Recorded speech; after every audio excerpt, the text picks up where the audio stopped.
neste episódio cabe tudo. Falo do Big Bang, falo de orquestras e até falo de bandeiras e tudo à volta de um conto de Eça de Queiroz.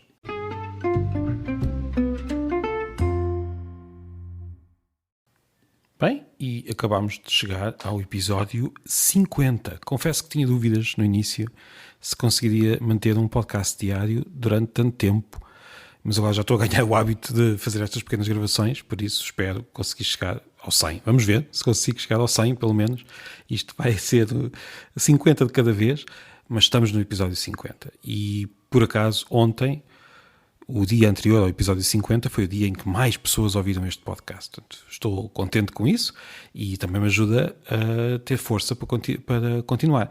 É um bom sinal para esta comemoração do episódio 50. Por isso, já agora, peço que assine, que partilhe e que também que vá comentando. Acabei de receber um comentário, estava mesmo preparado, e foi um comentário mesmo ao final aqui da noite, um comentário em que José Alfredo Neto, que tem um livro muito, muito engraçado que saiu em 2016, chamado Dicionário de Palavras Supimpas, que eu lembro-me que saiu na altura em que também publiquei um livro e por isso estava muito atento aos livros, principalmente da mesma editora, porque foi na mesma editora, na Guerra e Paz, e foi um livro que eu gostei muito de ler já vai uns quantos anos, e talvez vá criar um episódio sobre as palavras supimpas desse dicionário. Mas só para dizer que ele comentou, e bem, que ontem eu falei da bandeira da Polónia, que não consegui distinguir bem da Indonésia, e naquele momento de facto não distinguia, e ele refere que a Polónia tem o vermelho em baixo e o branco em cima, enquanto a Indonésia tem o branco por baixo e o vermelho em cima. Aquelas que são mesmo praticamente iguais são as bandeiras da Indonésia e do Mónaco. Estas três bandeiras têm vermelho e branco, mas há duas que são iguais, enquanto que a outra está ao contrário, no caso a Polónia. Portanto, Polónia vermelho em baixo e branco em cima, Indonésia ao contrário e Mónaco também ao contrário. Foi uma boa nota ao episódio de ontem e também me lembra, esta nota também me lembrou que há livros sobre bandeiras que são mais interessantes do que nós pensamos. É uma daquelas, como é que eu ia dizer, daquelas ideias típicas, pensar que as pessoas que se interessam muito por bandeiras é porque têm interesses muito, digamos, aborrecidos, mas olhem que as bandeiras têm muito que se lhes diga. Há muito a dizer sobre isso. Bem, vamos avançar. Hoje eu não queria falar de bandeiras, foi só para referir este comentário e também o livro do José Alfredo Neto. Eu queria hoje falar do conto A Imperfeição, um conto de Eça de Queiroz, como já tinha dito. Eu já estou a prometer este episódio há não sei quanto tempo e hoje quero mesmo falar deste conto. Portanto, se isto agora fosse uma aula, eu pedia para irem buscar o conto. Não vou fazer isso porque cada um faz o que quer. Imagino que possa fazê-lo. Portanto, se quiser, interrompa agora o episódio, vá buscar o livro Contos dessa de Queiroz e veja o conto à perfeição. Se quiser, até leia o conto. Se fosse há quem tenha a ideia de que quando se dá literatura nas aulas, o que acabamos por fazer é matar o texto. É uma acusação que eu ouço de muitas pessoas e, no entanto, eu já tive aulas magníficas de grandes professores de literatura que nos ajudam a ler mais, a perceber o texto de outra forma, dando-nos ferramentas não só para compreender aquele texto em particular, mas também mais textos. Portanto, a questão das aulas de literatura não é perceber só aqueles textos, mas sim dar-nos as ferramentas para ver o que é que a literatura consegue fazer connosco. E o Conto à Perfeição é um daqueles casos em que, por causa de um trabalho que tive de fazer na faculdade, acabei por ver coisas que eu nunca teria visto de outra maneira. É um conto onde nós temos há uma imagem tradicional do paraíso que é ali subvertida de uma maneira muito curiosa, através de descrições que apontam para um espaço perfeito, mas que são feitas de forma subtilmente repetitiva, com certos ritmos que são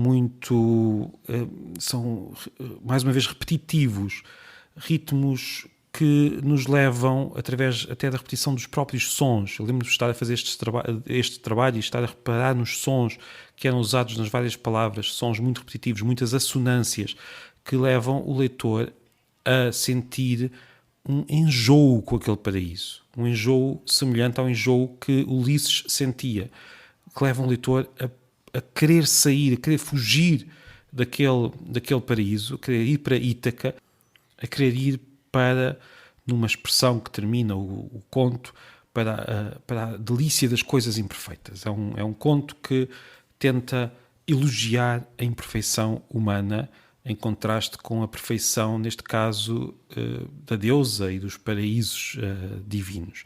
É um jogo literário que tem como base as expectativas que nós temos do que é um paraíso. O conhecimento que nós temos das descrições do paraíso em várias obras, na Bíblia, na Odisseia, noutras obras, estas descrições são usadas por Eça de Queiroz são viradas contra elas próprias e de repente nós queremos fugir daquele paraíso, embora ele não use mais palavras do que aquelas que são usadas tipicamente para descrever o paraíso. É um conto muito, muito bem feito, que ainda por cima é um conto que vai aproveitar aquilo que é o material antigo da Odisseia, claro. Olha, este conto, eu lembro-me de estar sempre a pensar nele, porque é um conto que, no fundo, faz este elogio da imperfeição, que é importante, porque a imperfeição, ou seja, termos algo que não é exatamente, que não é completamente simétrico, ou que não é exatamente igual a um certo plano, ou termos, por exemplo, vários instrumentos que não são, e estou a falar dos instrumentos por uma razão, que não são todos iguais. A imperfeição é absolutamente necessária para tudo. O universo, eu lembro-me de estar a estudar isto para escrever um dos livros que saiu há uns 2 anos. Não vou agora fazer publicidade a esse livro, não é para isso este episódio, mas estava a estudar como, nos primeiros momentos do universo, quando há uma expansão tremenda, que hoje costumamos chamar de Big Bang, esta expansão teria dado um universo absolutamente uniforme e completamente morto se não houvesse pequenas imperfeições, pequenas diferenças de densidade que deram depois origem às estrelas, às galáxias e por aí fora. Portanto, esta imperfeição era necessária. A própria evolução, a evolução por seleção natural, precisa de mutações que são aleatórias e que são, no fundo, imperfeições na reprodução que se faz entre as várias gerações. Se a reprodução fosse perfeita, nós ainda hoje vivíamos com as primeiras células que foram criadas, repetidas perfeitamente e eternamente, sem qualquer diferença, sem qualquer mutação. A evolução precisa das mutações. E falei há pouco dos instrumentos, porque se uma orquestra, se nós tivéssemos os instrumentos todos perfeitamente afinados da mesma maneira, com a mesma forma, a serem tocados da mesma maneira, isto é absolutamente impossível, não é humanamente possível, mas se isto acontecesse, o que nós tínhamos era o som de apenas um instrumento, e não o próprio som da orquestra cheio exige estas pequenas diferenças, estas pequenas imperfeições. E claro, a língua também tem imperfeições, há palavras que não querem dizer exatamente a mesma coisa na cabeça de cada pessoa, nós estamos sempre a mudar ligeiramente a nossa própria língua, e também isso é essencial para a literatura, também isso é essencial para não vivermos como robôs. A própria criação, nós hoje vivemos num tempo em que já temos máquinas que criam textos. É precisamente as pequenas imperfeições do ser humano, as pequenas imperfeições dos nossos textos, as pequenas imperfeições daquilo que vamos fazendo que nos tornam humanos. Claro que isto não quer dizer que nós não tenhamos de tentar fazer melhor. Esta perfeição enquanto objetivo ajuda-nos a fazer melhor, a criar livros inesquecíveis. Este conto, A Perfeição, é quase perfeito, apesar de ser um grande elogio da imperfeição. A arte é o espaço limitado onde nós podemos ensaiar uma certa perfeição. Mas mesmo assim, aqueles contos demasiado arrumadinhos ou aqueles romances demasiado perfeitinhos, eu não sei, não são assim tão atrativos, se quisermos. A própria perfeição, no fundo, é uma imperfeição, ou não é aquilo que me atrai mais no mundo. Pronto, foi aqui um devaneio imperfeito, como todos. Este podcast também tem as suas imperfeições, vou tentando melhorar cada dia, mas agora vou tentando fazer todos os dias o melhor possível, mas sei que temos aquilo que temos, os dias são como são, e hoje mais uma vez estou a gravar bastante tarde, já é quase 1 da manhã, porque tive um dia bastante animado, com os miúdos, com amigos aqui a passear.